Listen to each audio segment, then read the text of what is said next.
শিক্ষণীয় ছোট ছোট কিছু আমল। সবাই ভিডিওটা শেষ পর্যন্ত দেখবেন, অনেক উপকৃত হবেন এবং ভিডিওটা শেয়ার করে অন্যদেরকেও এই আমলগুলো করার সুযোগ করে দিবেন।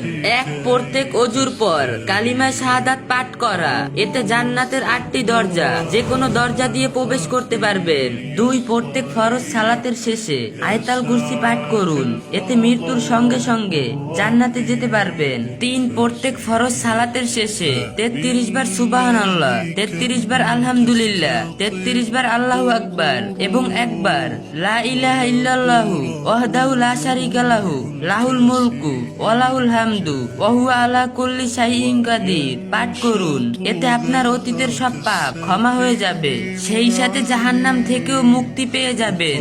কেননা দিনে 360 বার এই তাসবিহগুলো পড়লেই জাহান্নাম থেকে মুক্তি রাখা হয়, আর এভাবে 5 ওয়াক্তে 500 বার পড়া হচ্ছে। 4, প্রতিদিন সূরা মুলক পাঠ করুন, এতে কবরের শাস্তি থেকে মুক্তি পেয়ে যাবেন। 5, রাসূল সাল্লাল্লাহু আলাইহি সাল্লামের উপর সকালে 10 বার ও সন্ধ্যায় 10 বার দুরূদ পড়ুন, এতে আপনি নিশ্চিত রাসূল সাল্লাল্লাহু আলাইহি সাল্লামের সুপারিশ পাবেন। 6, সকালে 100 বার ও বিকালে 100 বার সুবহানাল্লাহি আযীম ওয়া বিহামদিহি পড়লে সৃষ্টিকুলের সমস্ত মানুষের থেকে বেশি মর্যাদা দেওয়া হবে। হযরত জাবের রাদিয়াল্লাহু আনহু থেকে বর্ণিত, রাসূল সাল্লাল্লাহু আলাইহি সাল্লাম ইরশাদ করেন, যে ব্যক্তি সুবহানাল্লাহি আযীম ওয়া বিহামদিহি পাঠ করে তার জন্য জান্নাতে একটি খেজুর গাছ রোপণ করা হয়। 7, সকালে 100 বার ও সন্ধ্যায় 100 বার সুবহানাল্লাহি ওয়া বিহামদিহি পাঠ করলে কিয়ামতের দিন তার চেয়ে বেশি সওয়াব আর কারো হবে না।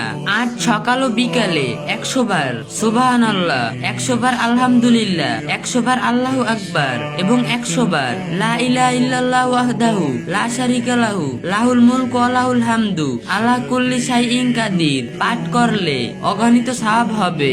সাহাবের নিয়তে ভিডিওটা পৌঁছে দিন সবার কাছে। আর ইসলামের যে কোনো বিষয় সুন্দরভাবে জানতে, বুঝতে এবং মহাজরুরি মাসালাগুলো সহজে পেতে আইডিটা ফলো দিয়ে রাখুন, আর ভিডিওটা 3টা কপি লিংক কইরা দিয়েন।